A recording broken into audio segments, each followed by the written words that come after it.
Hello bachcho, let's see the question. The question says two Polaroids P1 and P2 are placed with their axes perpendicular to each other. Unpolarized light I0 is incident on P1.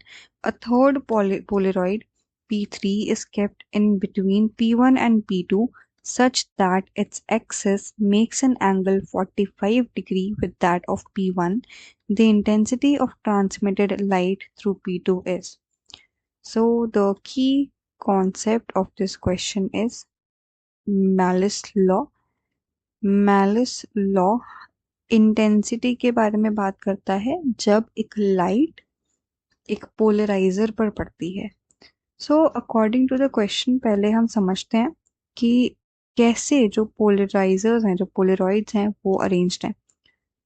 ऐसा कुछ हमारा P1 है जो arranged है and P2 जो है वो perpendicular है P1 के। दैट मीन्स जो इनकी एक्सिस है वो एक दूसरे के परपेंडिकुलर है। एंड जो P3 है वो कुछ ऐसा है, ऐसा अरेंज्ड है जो कि फॉर्म कर रहा है 45 डिग्री का एंगल टू P1। तो अगर P2 जो है वो 90 डिग्री पर है P1 के, तो वेरी ऑब्वियसली कि जो P3 है that is also at 45 degrees to P2।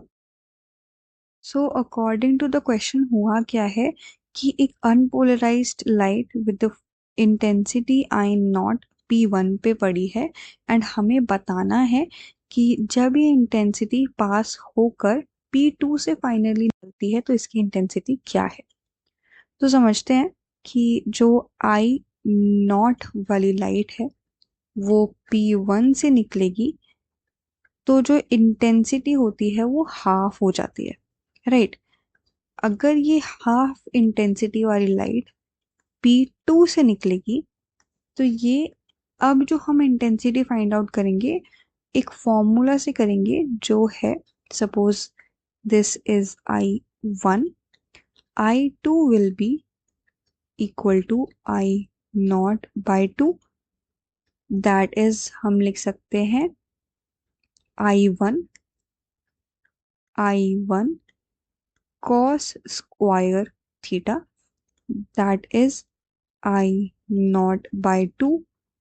And क्या होगा, cos थीटा क्या है 45, जो P3 है 45 डिग्रीज पर है तो cos theta is cos 45, cos 45 is 1 upon root 2 का square.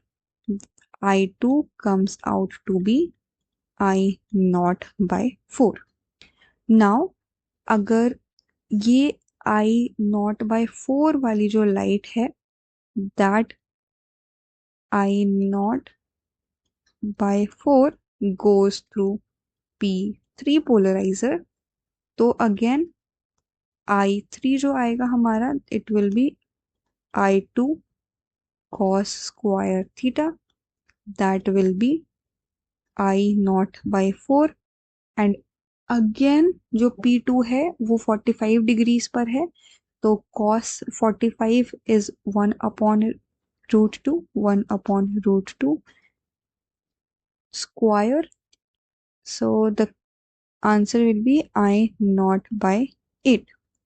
I3 will be I0 by 8। The correct answer to this question is option B। I hope you understood it well. Best of luck.